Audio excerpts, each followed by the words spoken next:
p.m. My name is Kyle Stone, and I welcome you to our committee and board meetings this evening. I'll make the requisite motions so that we can conduct this meeting virtually.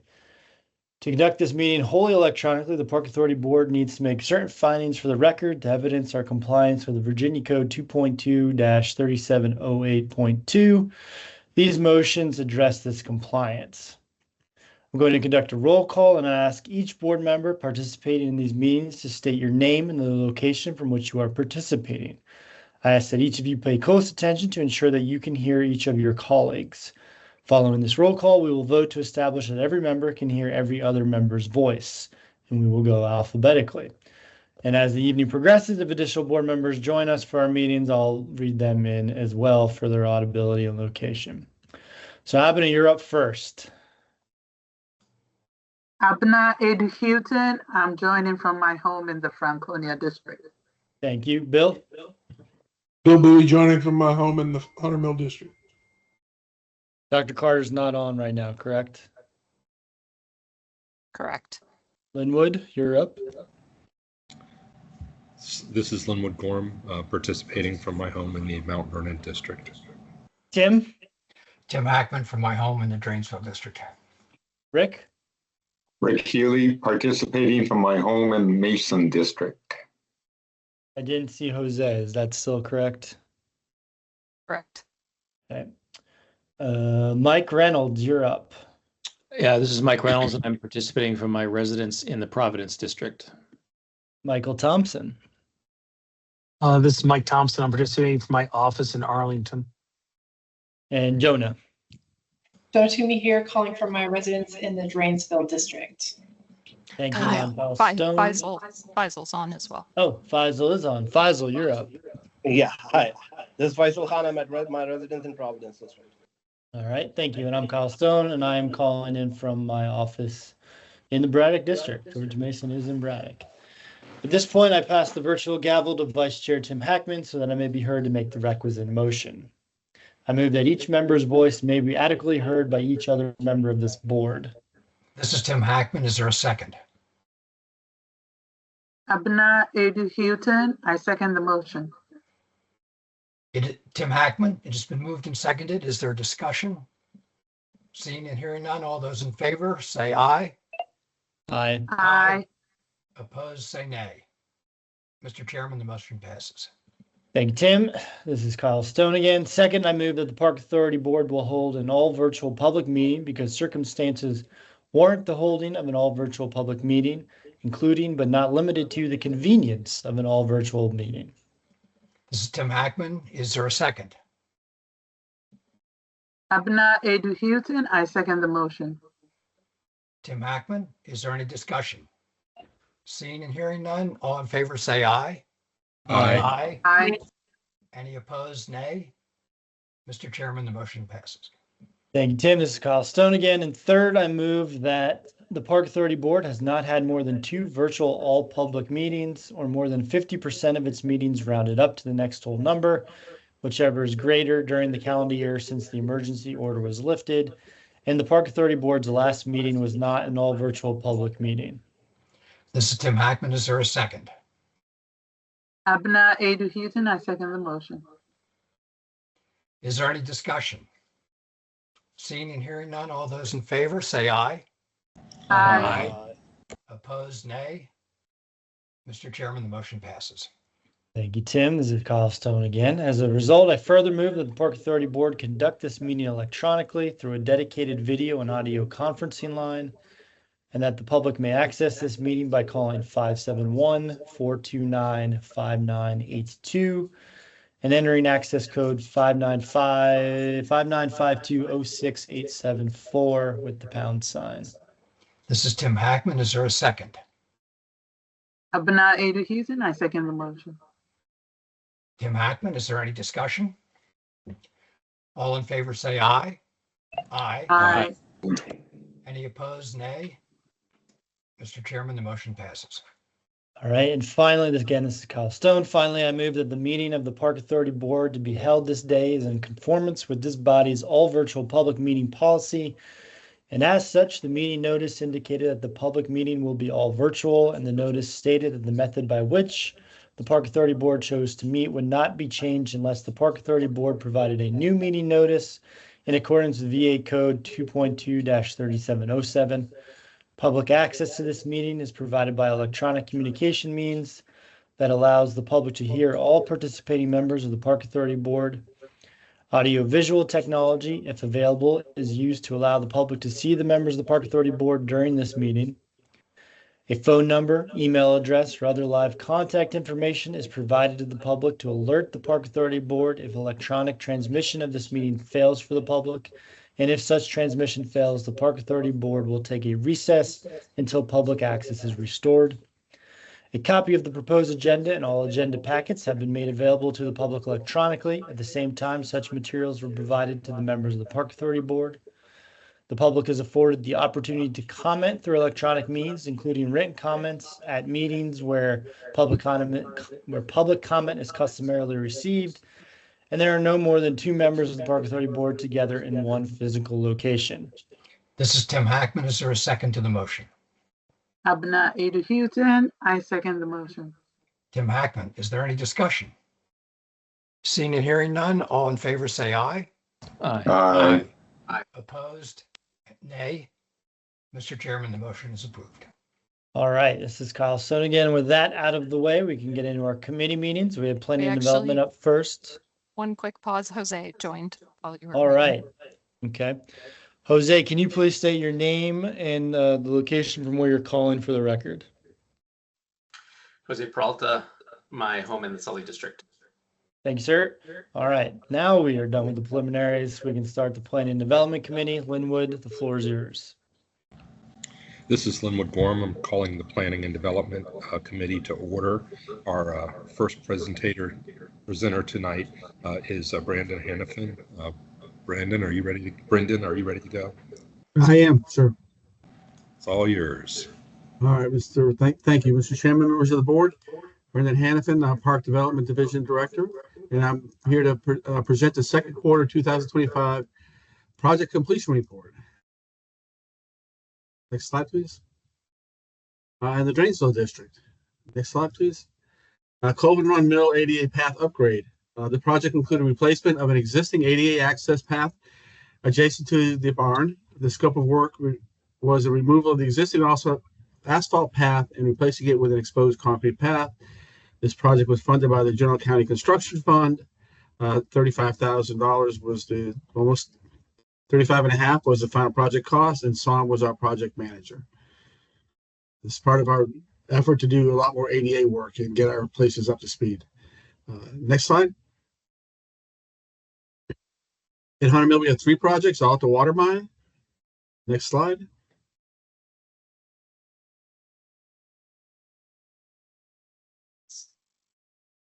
Okay, the tent and entrance shade, like I said, we did a lot of work at the Lake Fairfax water mine this spring and winter and fall as well. So did the tent and entrance shade, which is installation of a rental tent and entrance shade. It's funded with General County Construction Funds to the $210,000, completed in May of 2025 before the place opened up, and Wendy was our project manager. Next slide.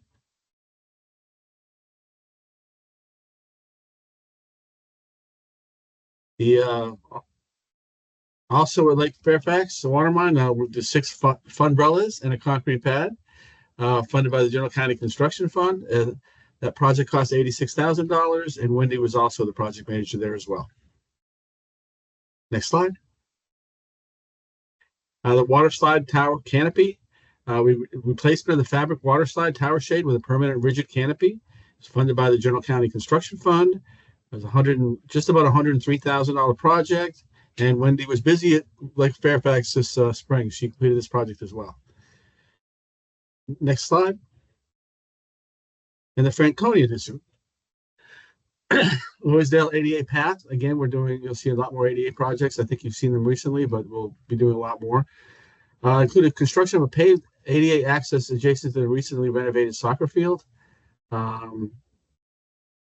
Also, we included the tennis courts behind the soccer field since we were out there, and we needed to do it anyways. And then that was General County Construction Fund again, and this was a $17,500 project managed by SOM. Next slide, please. Okay, I just wanted to spend a couple minutes on the next two slides. This is Mount Vernon Woods Park, Phase 1. It was a bond project. Phase 1 includes replacing the playground, adding a multi-sport court, rental shelter, parking, landscape trails, and grassy play area. And Phase 2 is almost completed right now. It includes a skate park. And again, this was handled with park funds. And what we really wanted to mention here is that, we're focusing on whole park development. And that means, all the features in that park as well. And also just designing and building better playgrounds. So this project, although designed by one of our contractors or our architecture engineering firms, the team led the design. And I think it really shows at the end of this design that the park is just an amazing difference between what was there before and what is there now. It's $3.3 million total. And it was completed in May of this year. Heather was the project manager and Adam designed it. Next slide. This is Highwood Valley Park renovations. It's just down the road from Mount Vernon Woods, and both of these are in equity areas. And this project actually came up because we had to replace, you see the before picture, we had to repave a tennis court that was not being used. And the area manager, William, called us up and said, hey, can we meet down here and talk about it?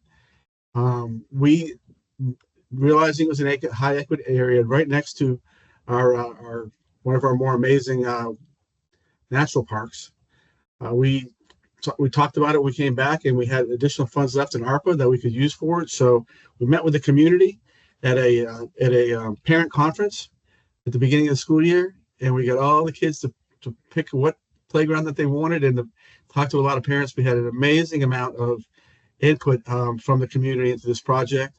And we did not need a permit for this because it was an existing paved area. All we did was pave it over and put some structures on it.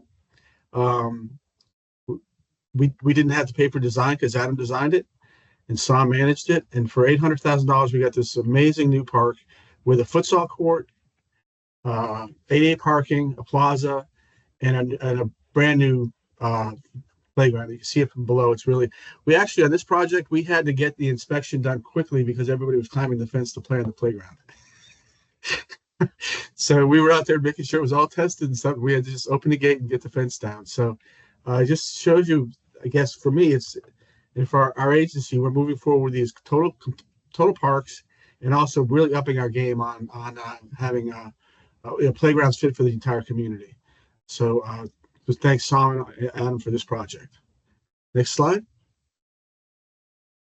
Mount Vernon District. Next slide. The rec center. This is a big project.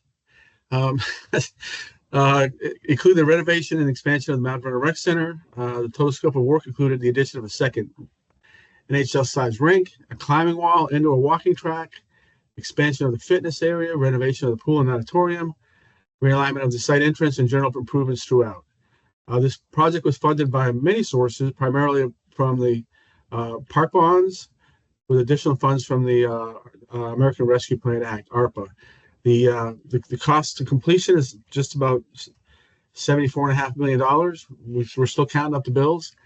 It is done. Phase 2 is also done. We threw this in ahead of ahead of Phase 3 because the pool is complete. Andy and Heather did a great job on this project, and I'm sure most of you all have been here, but it's quite the transformation for that rec center. Next slide. Providence District. Next slide, please. Oakmont Rec Center, ESCO Phase 3 building improvements. This project included major upgrades to the building HVAC and control systems through the county's ESCO contractor, which is CMTA. I won't read all the different things we did here, but we worked all over the building. Pool dehumidification, rooftop units, new controls. This was also funded by ARPA funds, capital sinking funds, and county fiscal year carryover. And that project was $5 million. Completed in June of this year. Keith was the project manager. Next slide. Okay, countywide projects. Next slide. I just really wanted to just kind of put a pin in some of these things that we've been doing. We've completed 9 projects In the second quarter, 41 projects completed in fiscal year 25. This quarter is the last quarter of fiscal year 25. This quarter alone represents over $83 million in project spending. I know that a lot of it's Mount Vernon, but that's pretty significant. Our look ahead is we'll be bringing the work plan to you all next month and the third quarter QSR. Any questions? No questions for Brendan? That means you did a really good job. Thank you very much. Very much. Thank you, sir. Anyway, we'll don't call me sir. Thank you, Linwood. Anyway, our next presenter will be Heather Lynch. You ready, Heather? Yes, sir. Heather, before you get started, Dr. Carter joined us during that part of the committee meeting, so I'm going to ask her to please state her name and from where she's calling for the record. Cynthia Jacobs Carter, and I'm calling from my home in Franconia District. Thank you very much. All right, Heather, back to you. Sounds good. There you go. First of all, my name is Heather Lynch with the Park Development Division. I'm here for scope approvals being requested to perform maintenance on the historic outbuilding structures and replace the roofing at Sully Historic Site. A building preservation plan for the outbuildings, which you'll see in the slide, the smokehouse, dairy barn, kitchen, laundry, and the lumber house was complete in 2021, which included a current condition assessment along with recommendation, treatments, repairs, and maintenance for each building. In addition, staff is requesting also the replacement of the roofing of all buildings, including the adjacent causeway and the main house that has outlived their life expectancy. Project estimate is to start this winter with spring 2026 substantial completion. Total cost is $870,646. Funding has been identified in the 2016 and 2020 park bonds, park bridging funds, and the Virginia Department of Historic Resources grant. And you can see on the next slide, you can see the existing conditions. Any questions?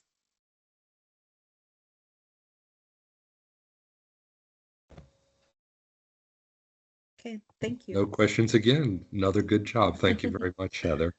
Thank you. Our next presenter will be Portia. I think that was an action item, so we need consensus to move it forward, I believe. Let me look.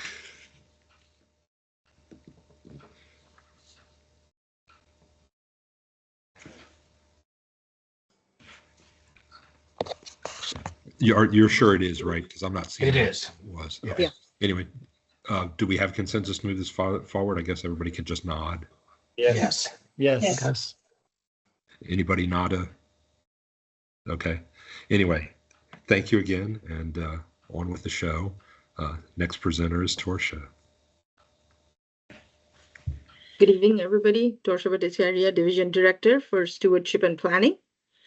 Today, I'm going to provide a brief overview of our master planning, strategic planning, and needs assessment process, since we know that we have a couple of new members of the board. And I'm also going to let you know about the plans to move forward now that we are wrapping up with the needs assessment, plans to move forward with our next step, that is the strategic planning process. Next slide. The comprehensive park plan that we have, it's called Great Parks, Great Communities, last updated for 2010 to 2020, which feeds into the county's comprehensive plan. And this is a document that provides a long-range vision of what the physical aspects of the park would be, how the natural and cultural resources fit into the provision of parks and recreational facilities. It's also nested within that master planning process and guides the general direction of location of facilities within a park. Next slide.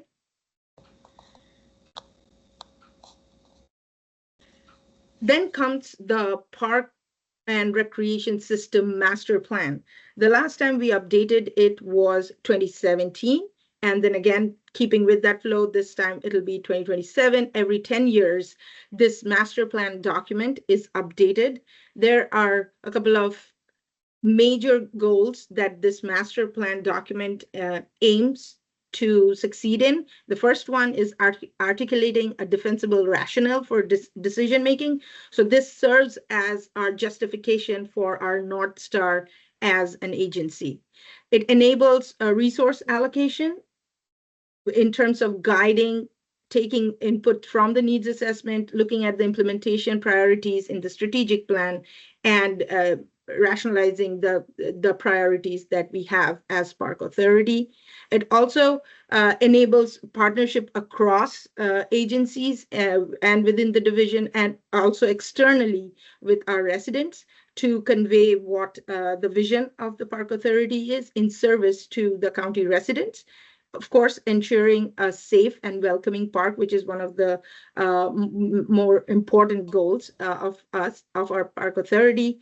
The fifth one is providing a recreational facility mix. As we know that with changing demographic states, age distribution, facilities provided need to keep pace with that. So this every 10-year master plan update provides that kind of a mix on what changes need to be adopted to keep in track with the times.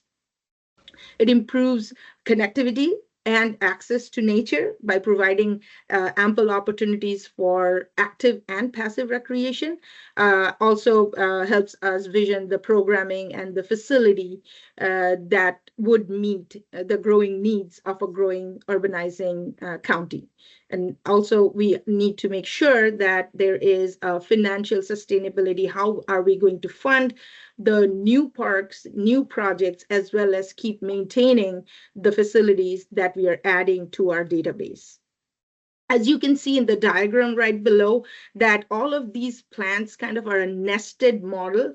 The master plan lays out the big items, the mission, vision, what are the long-term goals of us as an agency. The long-term goals then kind of are formulated into specific action plans or steps, and that is funneled into through our strategic plan, which is the next step in our process.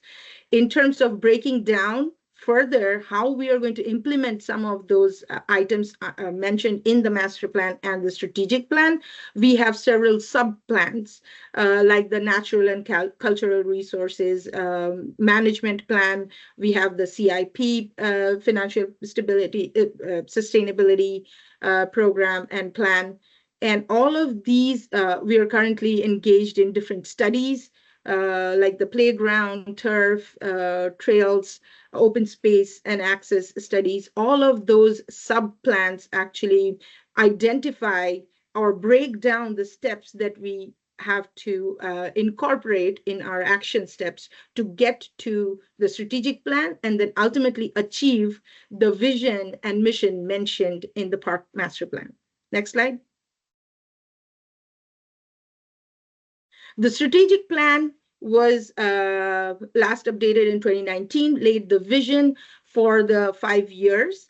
Again, we are going to undertake the strategic plan starting early next year. The purpose of this is to clarify the priorities of us as an organization and identifies where we as an organization need to be in a specified period of time that is about 5 to 10 years time frame. This graph here lays out exactly how the needs assessment, existing plan, data that we collect from the surveys feed into the guiding principles, the goals and recommendations of our master plan. That's in the purple shade, and those move into the strategic planning objectives, identifying action items or action steps, how we're finding ways of implementing those action items, and then of course reporting back on how we are doing on things that we said that we are going to do. So measuring, having that metric of achieving the goals and principles and objectives that are identified. Next slide. As you all know, that we just concluded the needs assessment. We concluded the outreach that we did. We presented on the results. On October 22nd, we will have the second phase of the results presented. We'll present that to the board, which brings together what we heard from the public, what peer jurisdictions are doing, the comparisons, and how we are faring in terms of what we need to provide, how much, and also looking at all of these recommendations through an equity lens, where services are present and where maintenance needs to happen, and taking into account all of that several input and bringing to you the recommendations from the needs assessment. Next slide. This one lays out a short time frame of within the next year or so, how these studies fit into each other and how they are nested. As we are getting to the end of phasing out the needs assessment, we are going to slide into the next phase. That's the strategic plan, and it's going to work simultaneously with our master plan updates.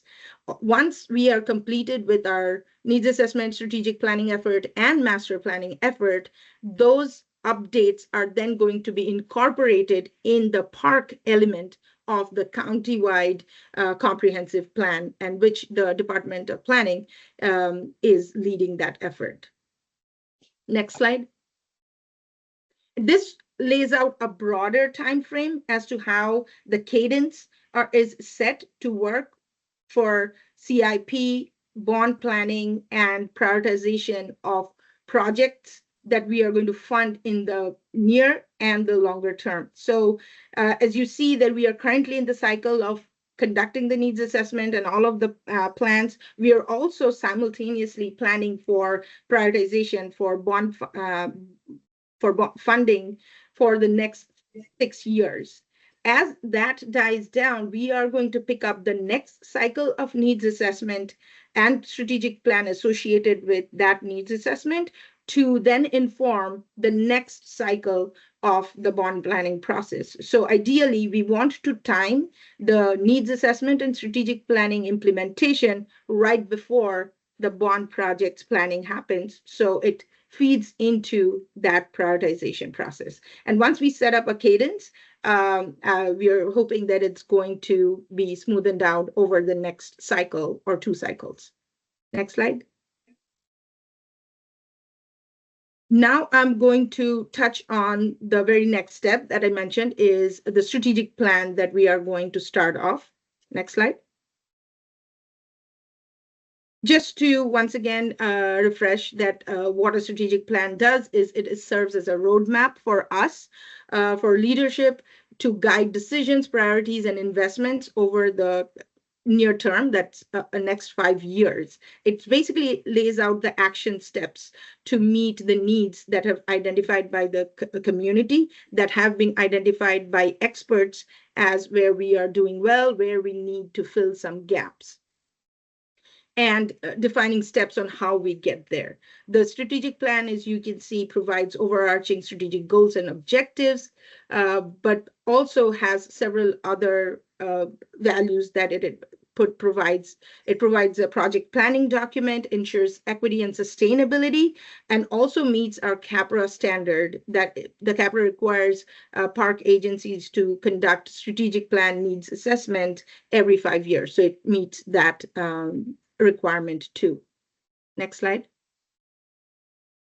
As for the planning process, the first step is going to be a staff engagement. We're going to have focus groups to distribute the finding from the needs assessment among our staff and leadership.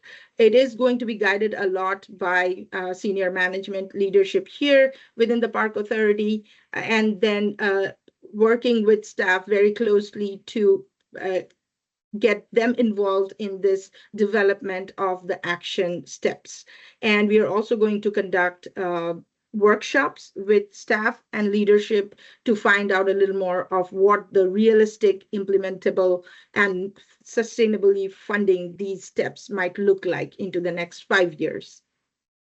Once we have conducted the staff engagement. We are going to start developing a framework of how all of this feeds into the master plan, the values, objectives, and then we draft the report and take it out to the public for their comments, their review. And once we hear back from them, again, bring it back, present it to you all, of course. And then once everybody has a chance to review, we will publish the strategic plan. It's going to be about a 12 to 14 month process. Kyle?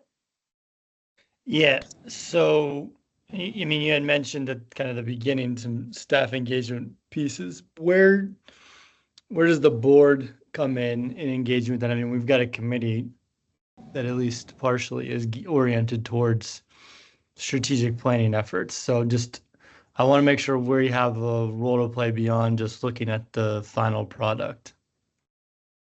Yes, of course. So we will engage staff, all staff. We'll also engage senior leadership, and we'll engage the board in like 3 different stages. So the board will not be involved in the very early stages of us identifying the steps. But once we have identified the steps, drafted the framework, we are going to present it to the board so that you are aware of the direction that this is taking. And that's the chance that the board has to weigh in on that. And so so we'll come in after you guys do a first cut, but before it goes out to the public. Yes. Yes. Okay. We can add that in. So once we have a draft that will be, of course, endorsed by the board, only then we'll take it out to the public. Okay, appreciate it. Thank you. Next Torsia, slide. do you have, do you still have more to go? I think I just have a timeline slide. Okay. So this basically just tells us what I talked about is the timeline of we are going to start off in winter 2025, and by fall 2026 we should be able to publish the final strategic plan, and very soon after that the master plan will also follow. Next slide. That's it, and I think that's the end. I'm going to start off. I have a couple comments. I'm going to start by saying, Torsia, thank you very much for this presentation. You did a very good job with it. But going to digress a little bit. A while back, we were accused by somebody in the county that really mattered of doing a lot of planning, but not a lot of doing. And we made a kind of a concerted effort at that point to consolidate plans and shorten plans and make them easier to understand. And it seems like now, when you started talking about sub-plans and that kind of stuff, it gets pretty complicated pretty fast. And we're all here and we're kind of somewhat subject experts on this stuff, but it still needs to be explained. I'm just a little concerned that we're getting too complicated, and that maybe we need to make some of these sub-plans just part of the other plans and not name them as sub-plans. So when you look at a flow chart of what we're doing, it's easily understood by the public, and they will know where to get their questions answered and that kind of stuff. So again, my opinion, just my opinion, I understand it's just my opinion, is we might be getting a little bit too complicated with the plans again and need to go to a simpler process. Anyway. Point very well taken, Linwood. And our intention with this is to not build a plan which is going to sit on a shelf. It is going to be easy to understand, shorter, but also understanding that CAPRA requires agencies to have strategic and master planning efforts. So, but it will be easy to understand and digest and shorter. Amy? Oh, yeah, actually, that's what I wanted to say. It was CAPRA required. Yes, thanks. We at least ought to, kind of try to put together a format of how the subplans fit. And again, I think it would go a long way just not to call them subplans, just elements considered within this big plan. You know, Yep, we can call them elements. Yeah, yeah, I think it's all about the message, right? Or but anyway, a plan by any other name. Yes. Let's just be careful that our forward-facing product is as simple and easy for everybody to understand, even not us. So, Linwood, just for my own clarification, so you're talking about like the natural resource and cultural resource plan, like those kind of things? Is that what you're? Kind of all of them.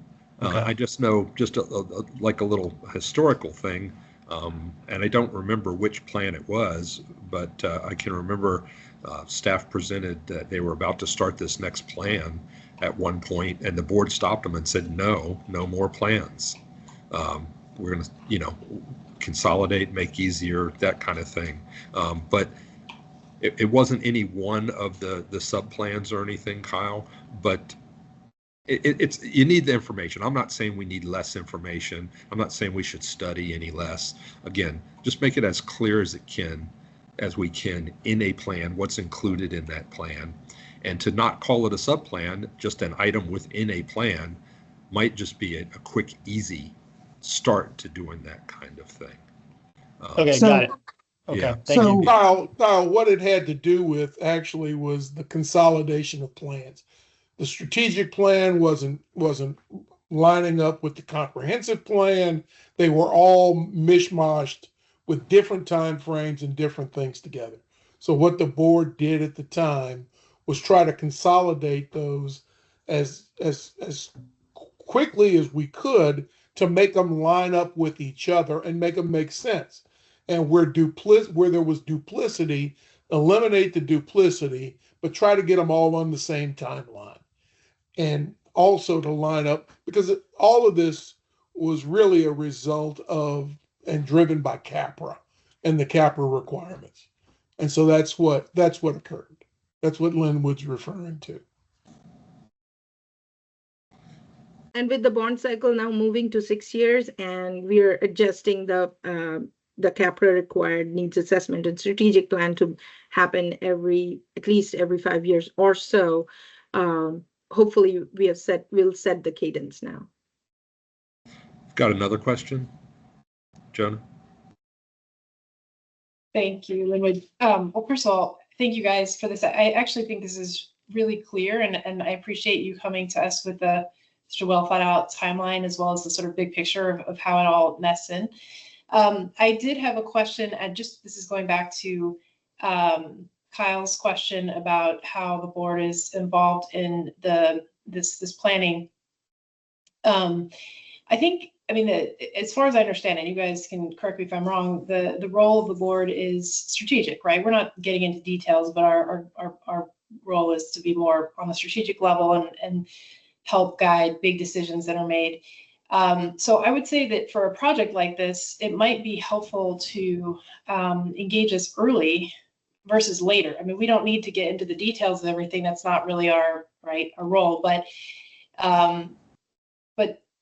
engaging with the committee, whichever committee Kyle was talking about, of board members that is, supposed to be involved with the strategic plan early, to just sort of see if we can provide input into the initial phases versus then you guys bring it to us and everyone's like, wait, what are we doing here? Why are we doing this? And then picking all these, having all these comments and things, I think, could make this more smooth. And also, I think we could solve some of the larger, typically in board meetings, we're having strategic problems coming up. I mean, mostly about money, right?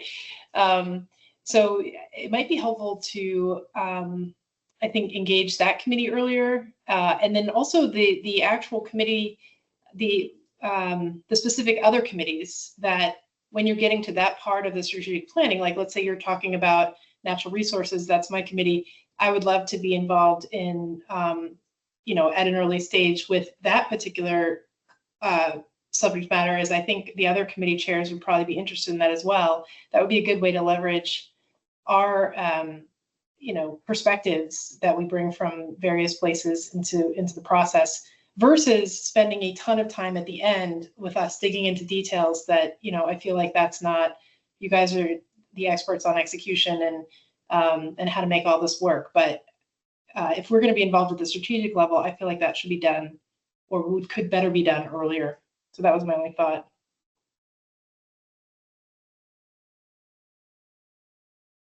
Sounds good. Mike? Thanks, Mike. Yeah.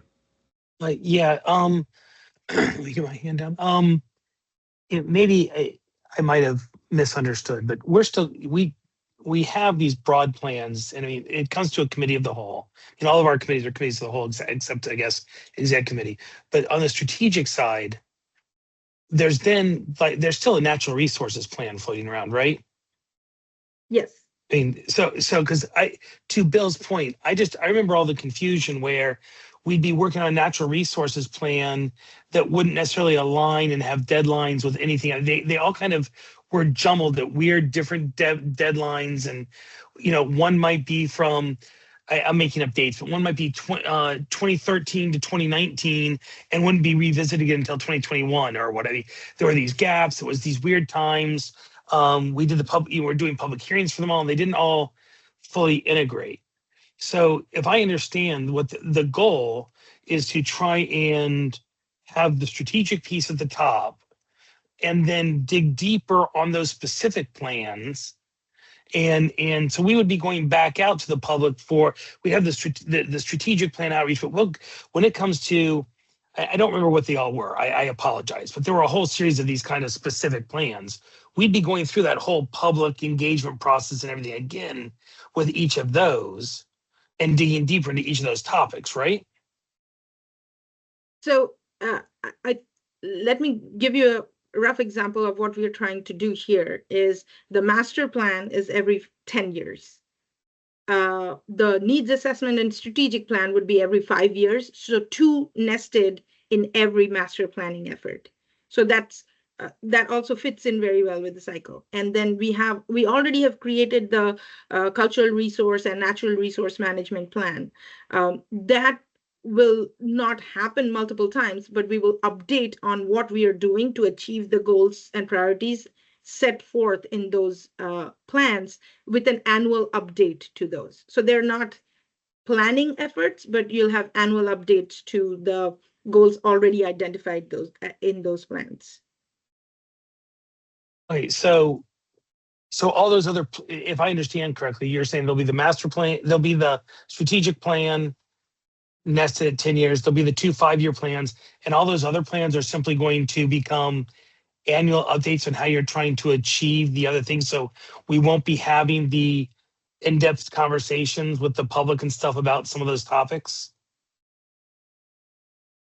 To my knowledge, I think not with the culture and natural resource plan, but Amy or Right. Sarah. So the cultural and natural resource plans are goal-oriented, strategic-oriented, based on the strategic plan, and then implemented through the work plans. It's kind of like a work plan for the natural and cultural resources, based on their goals and objectives, which is based on the strategic plan.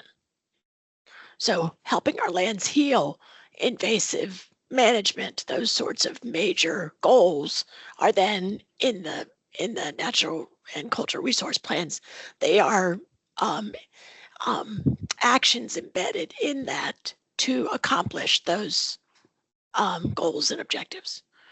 I guess the reason I'm asking, if there are any goals or objectives that have changed within natural resources or cultural resources, then those would come back to the board. So right. I don't know if that makes it. I'm not sure what other plans you're talking about, because there are so many plans floating around. I don't remember them. I remember even there was discussion about, let's try and make the spines of them make more sense. I just remember these like long meetings about all these different plans and trying to align them. But I do remember going to some of the natural resource, like public meetings, and that's where I learned so much about the deer eating all this stuff, and you know, well, also the impact they were having on our forests and stuff. Yeah. But if I understand what we're saying, these two plan, the 5-year plan, the 10-year plan is kind of very high level.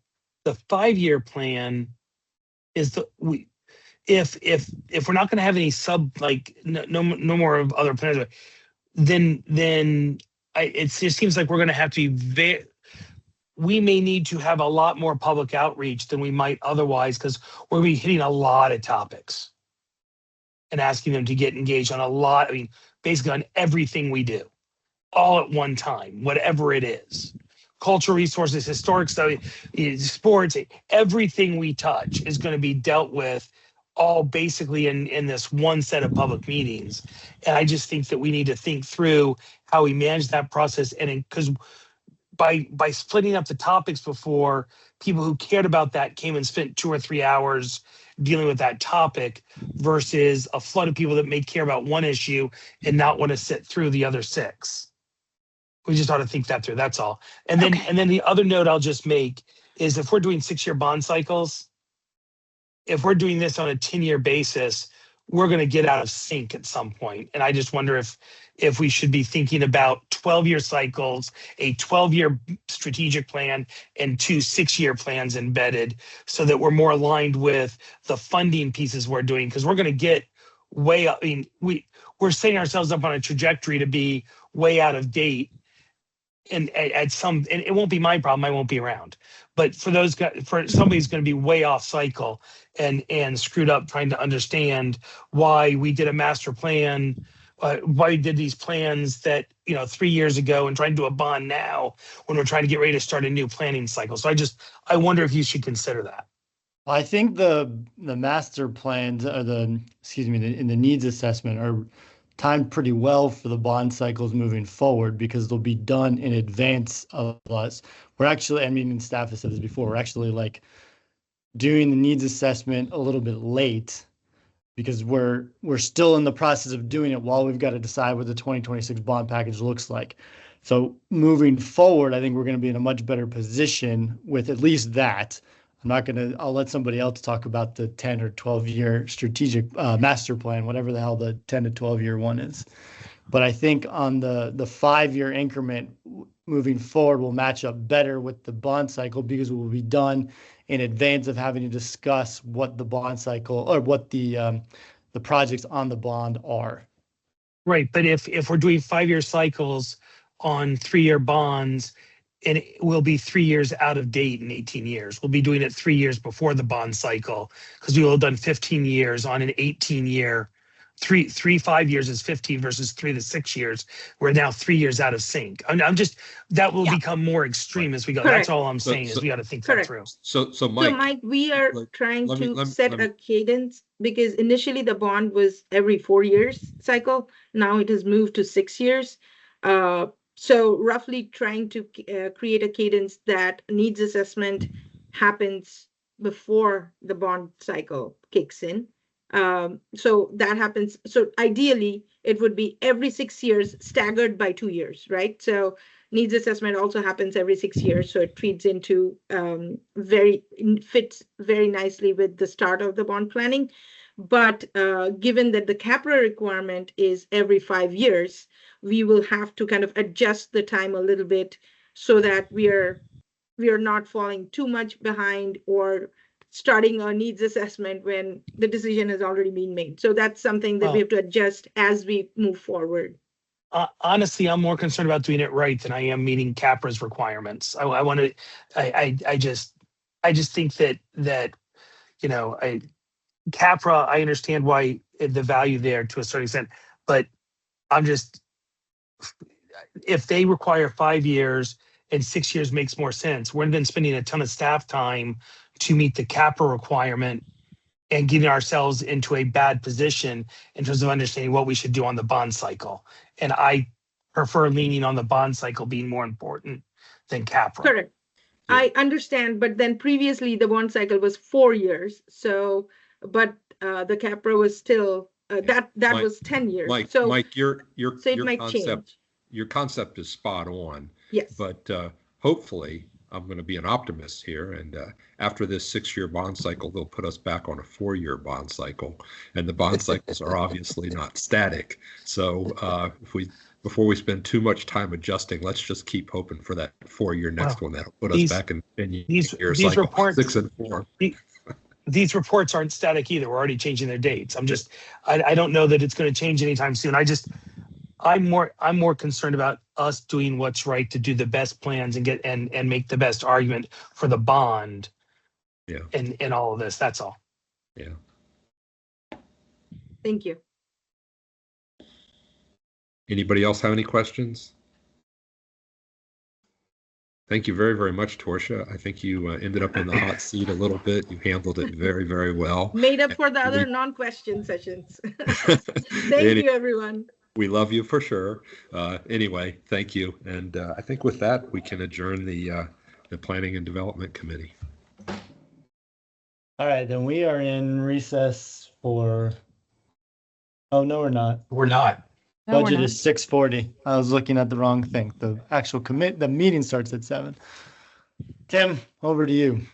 This is Tim Hackman. I call to order the Budget Committee meeting and welcome Josh Coleman and Katie Miga to the virtual podium. And Katie, I think you are introducing the first item. Yep, Katie Miga, Business Office Manager, and I know Josh Coleman is also here. So we can go to the next slide. All right, so the first thing we're going to cover is the FY25 carryover that was voted on by the Board of Supervisors last week. Next slide. So this first table you've seen before. This was back in the July meeting. We saw this, the zero waste program, the 1.4 million, and the other things that we asked for, you can see in the requested column. The one thing that wasn't in the meeting that you approved was the IT project funding that is in this table, because that was requested separately through DIT. So we received all of what we asked for zero waste as expected. Equity positions, I think we know what happened there. We did not get that funding. CIP assistance, we asked for 5 million, we got 2. So in total, for what we requested in the official carryover process, we got 4.4 million. And then on the next slide, we got some additional approved items. So this first one is energy funding. So we've been working, the PDD staff has been working with the county on some funding for energy funding. So because the solar panel rebate is going to run out, the county wants us to spend that money so that we can really capitalize on that rebate. So we got 4.5 million.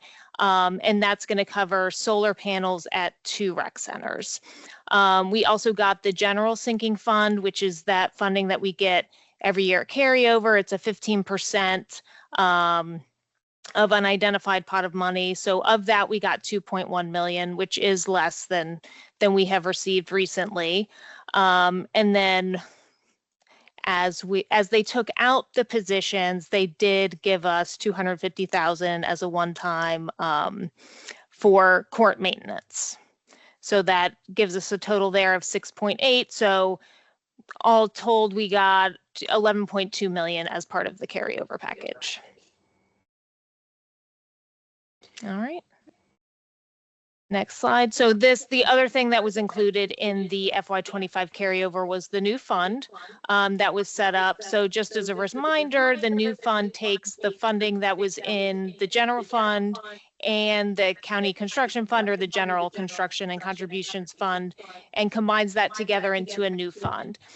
The other thing that we get in this new fund is employee benefits. So what was previously budgeted and then expended out of a separate fund is now included in our new fund. A reminder, the park revenue and operating fund remains unchanged. Next slide shows a breakdown of the different those funding sources so you can see the amounts and kind of where visually where those things are coming from. So you can see the general fund portion. So that includes, you know, regular salaries and operating expenses and our WPFO. You can see that there. And then county construction fund is the same amount at the 14.5. So that benefits fund shown in the middle there of the 18 million, that is the new budgeted amount that we did not previously see in our budget. So you can see that all combines together into our new general operations and capital fund. Separated out here, we separated out the benefits. So when we're looking at this, you know, year over year, we can compare the, you know, personal services against personnel services and not get it mixed up with those benefits and the budget and then the expenses there. We will continue to report on those separately so we can do a year over year comparison. Next slide. Okay. So yes, before you go on here, Katie, let's see if there are any discussion or questions on the first part, the first item of your presentation. I do have one myself, and that is with respect to carryover. Is there going to be a follow-on presentation to us, I assume, about the impact on our capital projects of the underfunding by $3 million of the CIP assistance?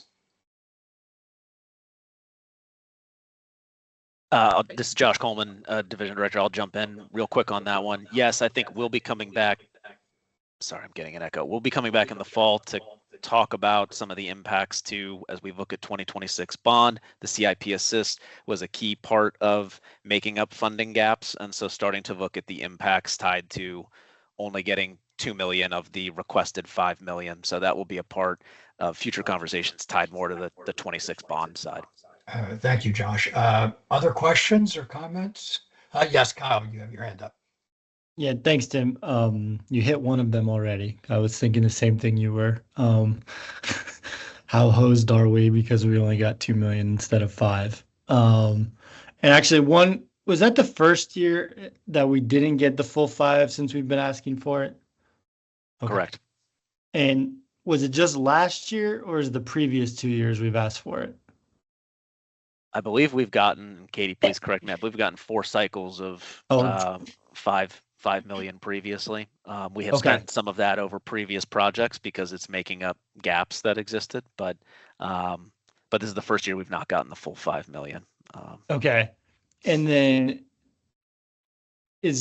how many of the, whatever it is, 4 or 5 years that we've gotten that, what is it just this year that we were kind of counting on for the next bond cycle, or was it previous years baked in there too?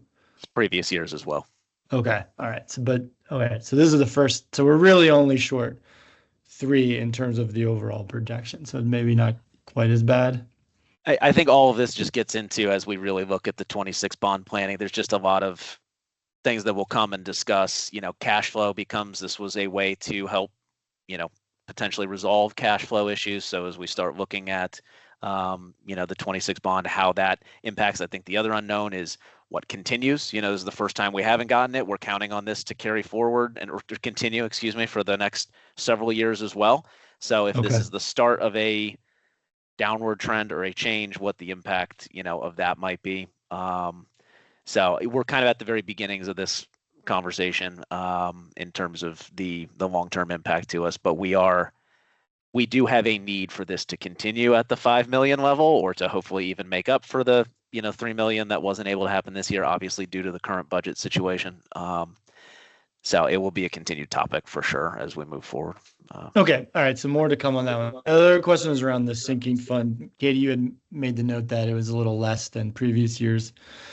I don't remember what it was even last year, let alone previous. Like, are we way off? And I'm also curious because if you take the 2 million and change plus the 250 for the athletic courts, I'm just curious how those look when you combine those two numbers, how they look historically, because I'm wondering if all they did was give us 250 less in sinking fund and called it something different. No, I just quickly pulled up some of the history, and we've gotten over 5 million for the last few Okay, years. so it's a huge difference. Yes, but I Okay. think, I mean, it's still 15%. I think that everybody got a huge A amount lot less. less. Okay. Okay, thank you. Any other comments or questions? Oh, Katie, you're for the next item. Thank you. All right, so the next item, because of the, you can go to the next slide, Allison. Because we did not get the equity positions with carryover, they're added here to the FY27 budget request. So everything else is the same. Those first 3 items is the same that was presented and approved previously, but these positions were included. So the 5 positions are now included for FY27. So this is around, there's IT positions, data positions, finance, and outreach included in those positions. So now our new budget request is 4.1 million. So it went up that 866,000. Okay, this is Tim Hackman. Or was there any budget guidance with respect to the last cycle with respect to the equity positions? Yes, there's been previous budget guidance of an expectation of implementing or looking at implementing the Park Authority equity implementation plan. So that's been put into previous year budget guidance and posted. So the previous, conversations and work with DMB, we had put that into the carryover package as the request, but it has been in the budget guidance of recognizing the need to fund this program or to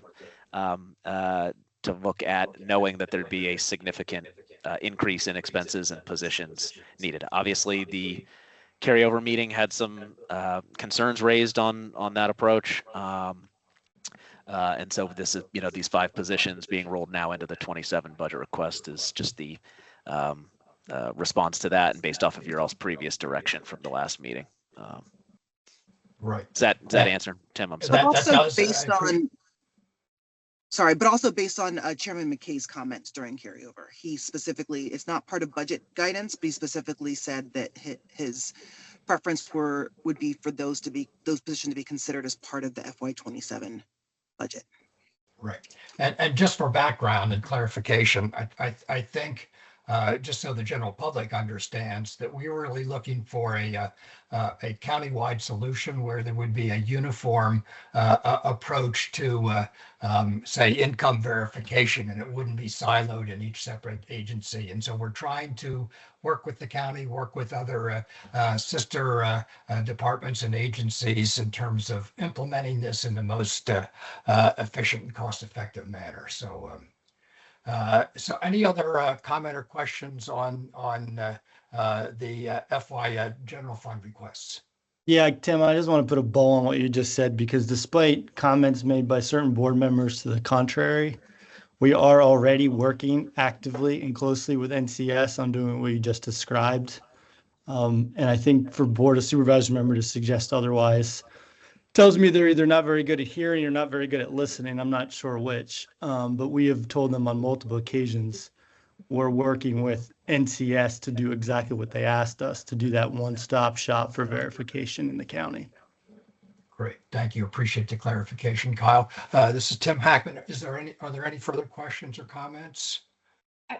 Tim, I do have a Yes, quick question related to what you guys were just talking about here. So I was just wondering, I know that part of the issue in that meeting was that there were supervisors that weren't sure what equity positions, what that meant, what that line item was related to. And I was just wondering if that, I think someone just laid out what they were related to IT and income verification or some other types of things.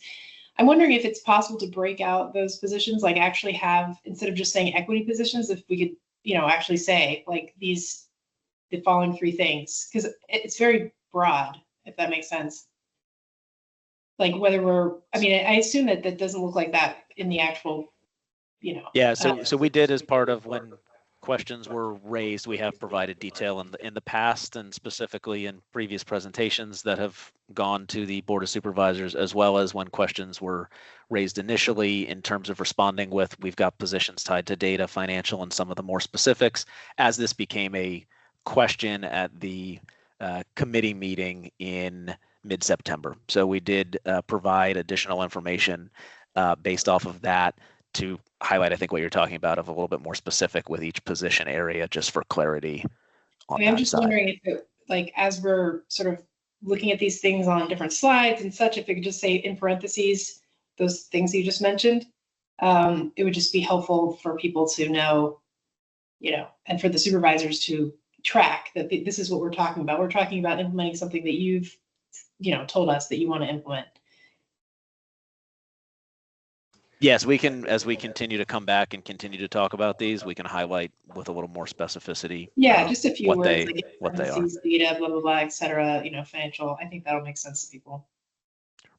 Okay, thank you. So if there are no further questions or discussion, would you please signify your consensus to move this forward by saying aye? Aye. Aye. Aye. Aye. Thank you. Okay, Josh and Katie, the next item, please. All right.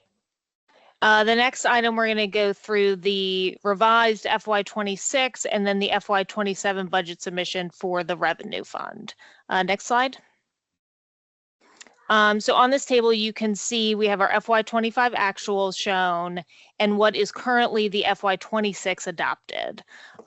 So what we're proposing here is to revise the FY26 budget.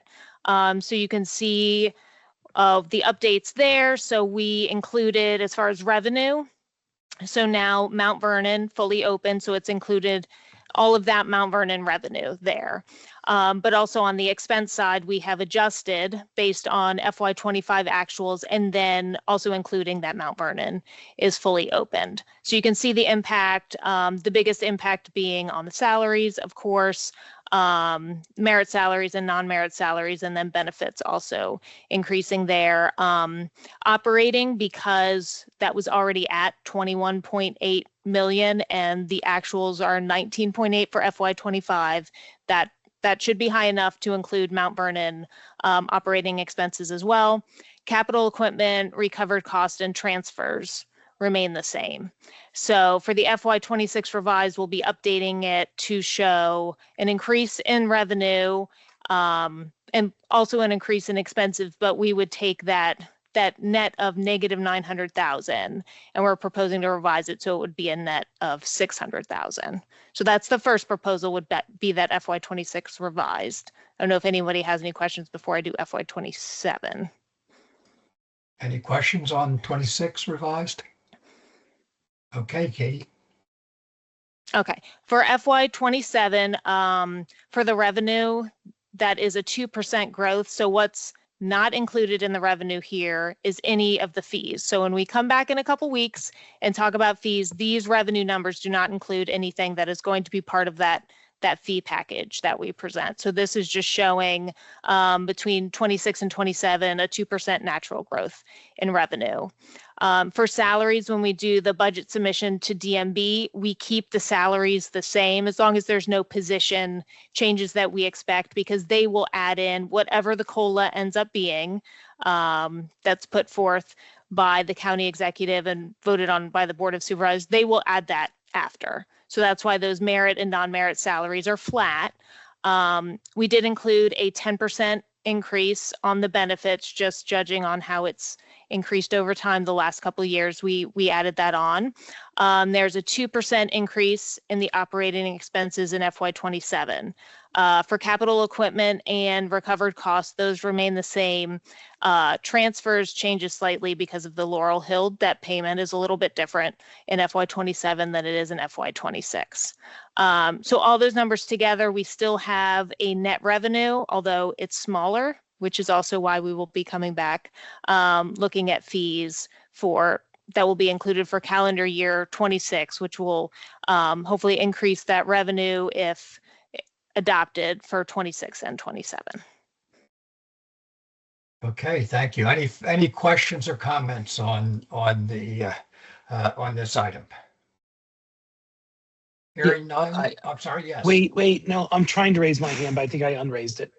Okay. Yes, Sorry. Mike. Did I understand you correctly that when you said that if the Board of Supervisors increases salaries and benefits, that, I mean, that'll end up getting reflected here. Is the assumption then that, I guess what I'm getting, is the assumption that the Board of Supervisors is going to give us enough money to cover that? I thought you see, that's the thing is you're nodding your head and people are shaking their head. I want to make sure we describe exactly what's going on. Right. So what we put forward in the budget does not include the COLA that ends up getting tacked on because DMB will go in and adjust our budget on that. They don't give us money because it's the revenue fund. They're not giving us money, but they will adjust that budget, which is why it's not included as far as the budget submission. Right. But we have to come up with the ability to cover it, not the Board of Supervisors. Right. Correct. I just want to make it clear in our discussion. Yeah, and I did a quick estimate. If we got a 2% COLA, like we have done previously. So if the raises were similar, for FY27 that they were for 26, that's an additional $900,000 in expenses. Yeah, just to jump in, as we come back for the fee process, that's where we'll really start to talk about the projections that tie into that. What is the estimate today of that COLA and the impact, and how does that relate then to the fees? So that's, I think in the next the next meeting, we'll come and start on the fee conversation, which will put forward our projections of what we think expenses will be as we hit into 27, and then what the fees, the revenue that we think we have to raise in order to account for those projections. Thank you for asking that question, Mike. It was good to clarify that. Appreciate that. Any other comments or raised hands? Okay, if you would indicate your consensus to move that one forward by saying aye. Aye. Aye. Hi. And I think, does that conclude our presentation? Yep. Thank you so much, Josh and Katie. And with that, the Budget Committee meeting is adjourned. Thank you, Tim. This is Kyle Stone. We haven't had anyone else new join, right? We've read everyone in. Somebody say yes or no. Correct. Okay, just making sure.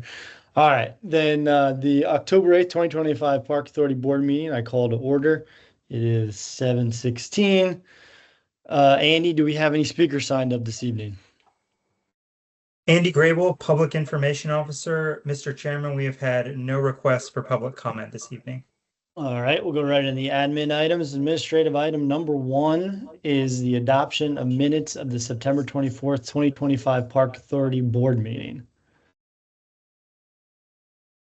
Do I have a second? So moved. Thank I you. second. All right, perfect. All in favor? Aye. Any opposed? That motion carries. That's our only admin item tonight. We do have a couple action items. In the Sully District, action item number 1, I would ask the motion to approve the project scope to perform maintenance on the historic structures and replace roofing at Sully Historic Site as presented to and reviewed by the Planning and Development Committee on October 8th, 2025. So moved. Do I have a second? I'll second. All in favor? Aye. Aye. Any opposed? Okay, that motion carries. Countywide action number 2, I'd ask for a motion to approve the required fiscal year 2027 Park General Operations and Capital Fund budget submission as presented to and reviewed by the Budget Committee on October 8th, 2025. Tim Hackman, I second. All in favor? Aye. Aye. Any opposed? Yeah, that motion carries. Our last action item of the evening. I'd ask for a motion to approve the revised fiscal year 2026 budget and the required FY 2027 budget submission for the Park Revenue and Operating Fund, which is Fund 80000 as presented to and reviewed by the Budget Committee on October 8th, 2025. Tim Hackman, I so move. Do we have a second? Rick Healy, second. All right. All in favor? Aye. Aye. Any opposed? Okay, that motion carries. All right, we got one info item tonight. It's the update on the park operations projects. from January to June 2025. Chairman's Matters, I'm very quick this evening. Just wanted to we had a really nice event on Saturday, Parktoberfest at EC Lawrence Park. It's good to see Jose there as well. I want to thank the friends of EC Lawrence Park and Jennifer Grinnell in particular for putting that event together. This is their 5th annual Parktoberfest, and I think this got a little bigger and better every year. Great event. Thank you guys for doing it, activating the park. That's all I got. Jay, over to you. Great. Okay, so first slide. Again, we are continuing our Scoops of Gratitude. We are finished. Again, our mission to thank staff for the summer and all the great things that they've done is to give them some ice cream. So we have 6 of 6 days complete, 40 of 40 sites visited. Took us 25 hours of really great interaction with all of our staff and 170 plus miles traveled. Going, next slide. We had a fantastic opening at the Strawberry Park Playground in River Cutting. Friday, September 26th, the Park Authority, in partnership with Eden's Development, which is at Mosaic, opened the new green space in the Mosaic District. We had Supervisor Dahlia Palchek, Park Authority Board's Mike Reynolds, Arts Fairfax, and many hundreds of kids. I mean, you could not even see the turf on the ground. There were so many kids there. Joined us for the weekend. It also celebrated the preview of Mosaic District's Fall Festival. We had Disney Princess a face painting, the beautiful, you see at the top left, art installation that we have in the mural on top of the thing. Yes, it's me holding the artists or the inspiration. She's the model for the photo, the mural. I don't know, we were doing something weird with the photo, so I picked her up and we all jumped and it was great. It was a great time had by all. I went through a hobbit hole. It was really great. Next slide.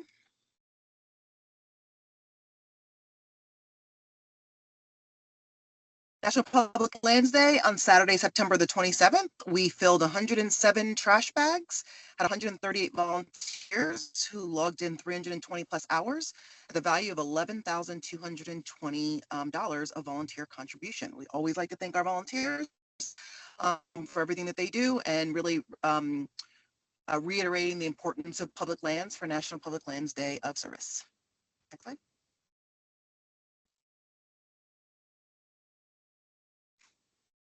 We had Parktoberfest, as Kyle mentioned earlier. It was a really fun time. It was the 5th annual, hosted by Friends of Eleanor C. Lawrence Park. It's really a great chill day. There's music, there's beer, there's stuff for the kids. You can go over to the Stewardship Education Center and play in the playground.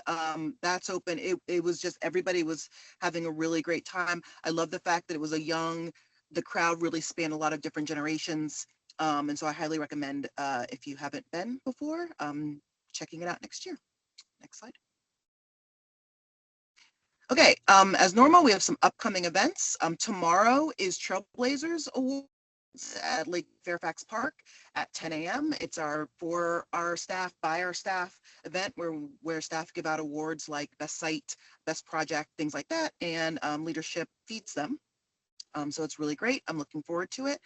Then on Saturday, this Saturday, Supervisor Kathy Smith has her annual walk in the park, starting at Walney Visitor Center at Eleanor C. Lawrence at 9 a.m.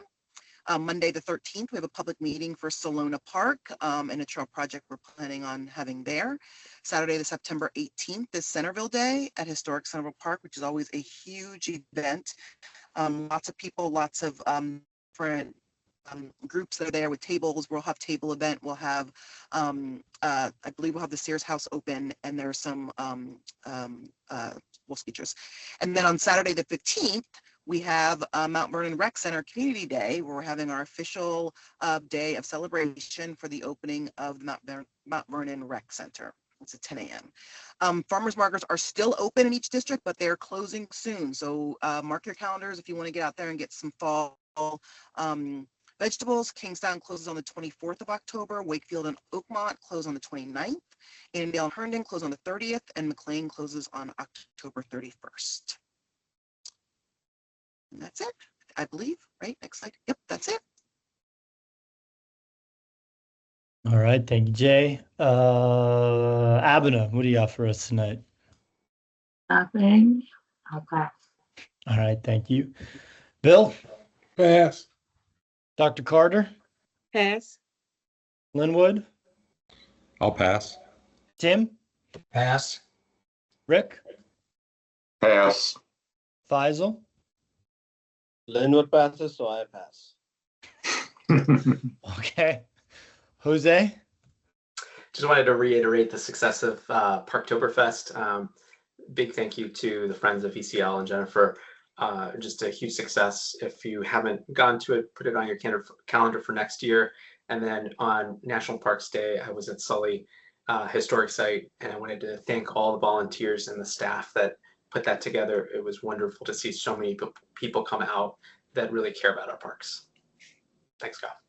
Thank you. Mike Reynolds.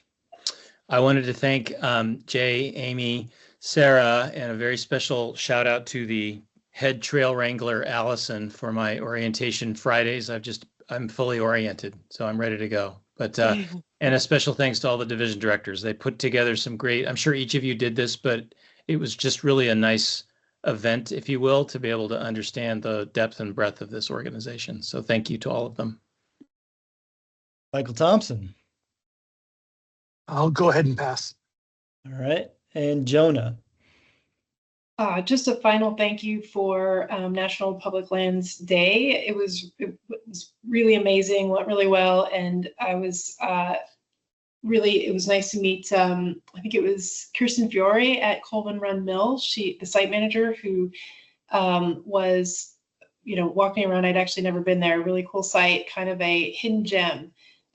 Perfect place to walk your dog or have your lunch at a work from home day. She's definitely looking for more visitors, and really was really excited to greet volunteers that had never been there before. So it was kind of an interesting mix. It was, folks that have done invasive clearing before, and then also people that had never done it before and just, found out about the National Public Lands Day and came out to visit the site. So that was very cool. And also thank you to Yasmin Shafiq from the public relations team for being there and taking pictures and, documenting the whole thing. So thank you guys for your work. All right. Thank you. Anything else for the good of the order? All right. Then we'll see you guys in 2 weeks, and we are adjourned. Good night. Good night, everyone. Good night. Good night.